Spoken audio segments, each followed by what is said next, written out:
చంద్ర అంటేనే డప్పు చంద్ర. ఇందాక ఒక కళాకారుడు మాట్లాడుతూ డప్పన్న అన్నాడు, అది కరెక్ట్. డప్పు చంద్రన్న అని అందరికీ తెలుసు. కానీ డప్పన్న, డప్పే తన సర్వస్వం అయినట్టుగా విప్లవోద్యమంలో డప్పుని మోగించిన చంద్ర ఈ ఆలకూరు పాడుకు ఒక ఆభరణం లాంటివాడు.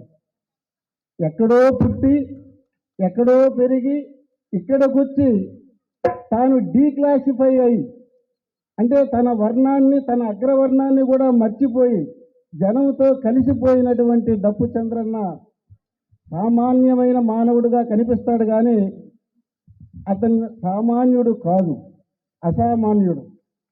వెంపటాపు సత్యం శ్రీకాకుళ పోరాటంలో అసూలర్పించిన వెంపటాపు సత్యం ఒక పాట రాస్తూ ఒక మాట అన్నాడు, ఇంటిని తుడవకపోతే దుమ్ము చేరునట నిజమేనోయ్, ఇంటిని తుడవకపోతే దుమ్ము చేరునట నిజమేనోయ్, మనలో తప్పులు దిద్దకపోతే మనము పాడగుట ఖాయమోయ్ అని ఎప్పుడో 60ల్లో 68, 69 ప్రాంతాల్లో మనల్ని మనం దిద్దుకోకపోతే మనం చెడిపోతాం. వాళ్ళు మనుషులుగా ఉండరు. మనలో తప్పుల్ని మనం గుర్తించి దిద్దుకున్న వాడే మనిషి. అందులో విప్లవోద్యమంలో ఉన్నటువంటి వాళ్ళు తప్పనిసరిగా ఆ దిద్దుబాట్లు చేసుకోవాలి. దిద్దుబాట్లు అనేటువంటిది ఒక ఉద్యమంగా కూడా కొనసాగింది ఒక దశలో. ప్రతి నాయకుల్లో, కార్యకర్తలు అందరిలో వాళ్ళ వాళ్ళ తప్పుల్ని దిద్దుకోవాలి. ఈ సమాజం నుంచి వచ్చాం కాబట్టి ఈ సమాజానికి ఉన్నటువంటి అవలక్షణాలు మనలో కూడా ఉంటాయి కొన్ని, కానీ వాటిని మనం సవరించుకుంటే తప్ప ఈ ఉద్యమంలో నిలబడలేము అని ఆనాడు వెంపటాపు సత్యం పాటల రూపంలో చెప్పాడు. దాన్ని డప్పు చంద్ర ఆచరించాడు. ఎందుకంటే తన కులం, మతం, అంటరానితనం ఇలాంటివన్నీ వదిలిపెట్టి ఇక్కడికి వచ్చి ఆయన జీవితాన్ని గడిపాడు. ఇది చిన్న విషయం కాదు. కాబట్టి వెంపటాపు సత్యం, ఆదిపట్ల కైలాసం, సుబ్బారావు పాణిగ్రాహి వీళ్ళందరూ విప్లవకారులే కాదు, పాటలు రాసి పాటల ద్వారా ప్రజల్ని చైతన్యవంతం చేసిన వాళ్ళు కూడా. చంద్ర కూడా కేవలం డప్పు చంద్ర కాదు, డప్పు చంద్ర అని పేరు వచ్చిన అతను రచయిత, పాటలు రాశాడు, అలాగే గాయకుడు, దాంతోపాటు డప్పు కళాకారుడు. ఇవన్నీ ఉన్నటువంటి వాడు చంద్ర. మనకు ఈ జననాట్య మండలి, ప్రజాకళా మండలి ఈ సంస్థల్లో ఇలా డప్పు పేరుతో పేరు తెచ్చుకున్న వాళ్ళు ఇద్దరు ఉన్నారు, డప్పు రమేష్, డప్పు చంద్ర. పల్లె కళలకు ప్రాణం పొయ్యాలని చెప్పిన వాడు డప్పు చంద్ర. పల్లె కళలంటే మామూలుగా జనానికి అందుబాటులో ఉండేటువంటి కళలు. అది స్ట్రీట్ ప్లే కావచ్చు, బుర్రకథ కావచ్చు, హరికథ కావచ్చు, ఏదైనా జనానికి అందుబాటులో ఉండేటువంటి కళలు. కళలు కాసులకు అమ్ముడు పోకూడదు అని తన పాటల్లో చెప్పాడు. కాబట్టి కళ అంటే ప్రజల్ని చైతన్యవంతం చేయడానికే తప్ప డబ్బు సంపాదించుకోవడానికి కాదు. ఇవన్నీ చెప్పడమే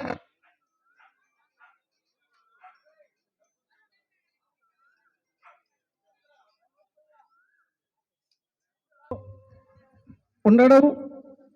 సరిగ్గా అప్పటికి చంద్ర ఇక్కడికి వచ్చాడో లేదో తెలియదు, కానీ 1980-82 ప్రాంతాల్లో ఇదే ఆలకూరపాడులో విప్లవ రచయితల సంఘం 10 రోజుల పాటు పల్లె కళలకు సంబంధించి, ప్రజా కళలకు సంబంధించి ఒక వర్క్షాప్ పెట్టింది.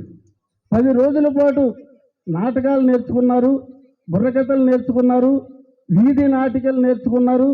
ఇవన్నీ కూడా ఇక్కడ నేర్చుకొని చివరిగా 10వ రోజు ప్రదర్శించారు. అంతవరకు ఈ రంగాలతో సంబంధం లేనటువంటి వాళ్ళు కూడా ఆ రోజు స్టేజీ పైన నాటిక ప్రదర్శించారు, బుర్రకథలు చెప్పారు. అంటే పల్లె కళలకు సంబంధించి ఈ ఆలకూరపాడుకు కూడా ఒక ప్రత్యేకత ఉంది. 10 రోజుల పాటు కళారూపాల వర్క్షాపు రాష్ట్రంలో ఇంకెక్కడా జరగలేదు. విప్లవ రచయితల సంఘం పెట్టినటువంటి వర్క్షాపుల్లో 10 రోజుల పాటు ఇక్కడ జరగడం ఈ ఊరి చరిత్రకు కూడా ఒక విధంగా గర్వకారణం. అసలు సంపదంతా కూడా ప్రజల పరం కావాలి, కానీ ప్రజల సంపద కార్పొరేట్ల పరం అవుతూ ఉన్నది. కాబట్టి ఈ ఫ్యాసిజం అని ఇవాళ అంటున్నామే, ఈ ఫ్యాసిజం రావడానికి కారణం అదే.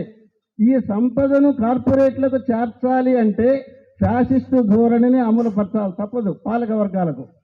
ఆ ఫ్యాసిజం అనేటువంటిది ఎప్పుడో జర్మనీ, ఇటలీ, జపాన్ ఆ కూటమి రెండో ప్రపంచ యుద్ధంలో ఓటమి పాలయ్యింది. చివరకు వాళ్ళని నాజీలు అంటారు. జర్మనీ, హిట్లర్ మనకు తెలుసు, నాజీలు అంటారు. ఆ నాజీలు ప్రారంభించినటువంటి ఫ్యాసిజం వాళ్ళు ఓడిపోయినా వాళ్ళతో పోలేదు.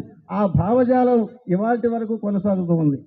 ఆ రోజు ఫ్యాసిస్టులతో పోరాడినటువంటి ప్రజాస్వామ్యం పేరుతో ఉన్నటువంటి పెట్టుబడిదారులు ఇవాళ ఫ్యాసిస్టులై కూర్చున్నారు. దేవుడు దెయ్యం అంటూ మతం మత్తుని జనంలో ప్రవేశపెట్టినటువంటి మన దేశంలో కూడా ఇవాళ హిందుత్వ ఫ్యాసిజం ఉంది. అది ఏదైనా సరే ఇవాళ ఫ్యాసిస్టు రూపాన్ని ధరిస్తుంది. ఆ ఫ్యాసిజాన్ని ఎదుర్కోవడానికి చంద్ర వేసినటువంటి మార్గంలో ప్రజలందరూ కూడా వెళితే తప్ప, అంటే పోరాటం తప్ప, ప్రతిఘటన తప్ప ఆ ఫ్యాసిజాన్ని మనం ఎదుర్కోలేము అని ఇవాళ అందరూ గుర్తిస్తూ ఉన్నారు. ఎన్నికల ద్వారా ఒక ఫ్యాసిస్ట్ పోయి ఇంకొక ఫ్యాసిస్ట్ వస్తాడు. ఈ మధ్యన చూసాం మనం. ఒక దుర్మార్గుడు పోగానే ఇంకొక చిన్న దుర్మార్గుడు, వాడు ఇప్పుడు చిన్న దుర్మార్గుడు, 5 ఏళ్ళు పోతే వాడు పెద్ద దుర్మార్గుడు అయిపోతాడు.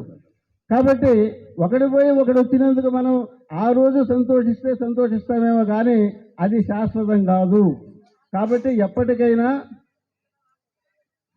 సమాజం ఏర్పడాలి, అసమానతలు పోవాలి, కులమత భేదాలు, అంటరానితనాలు ఇవన్నీ నశించాలి, మానవులందరూ ఒక్కటే కావాలి అని తన పాటల్లో కోరుకున్నటువంటి చంద్రకు విప్లవ రచయితల సంఘం తరఫున నివాళులర్పిస్తూ జోహార్ కామ్రేడ్ చంద్ర, జోహార్ కామ్రేడ్ చంద్ర, జోహార్.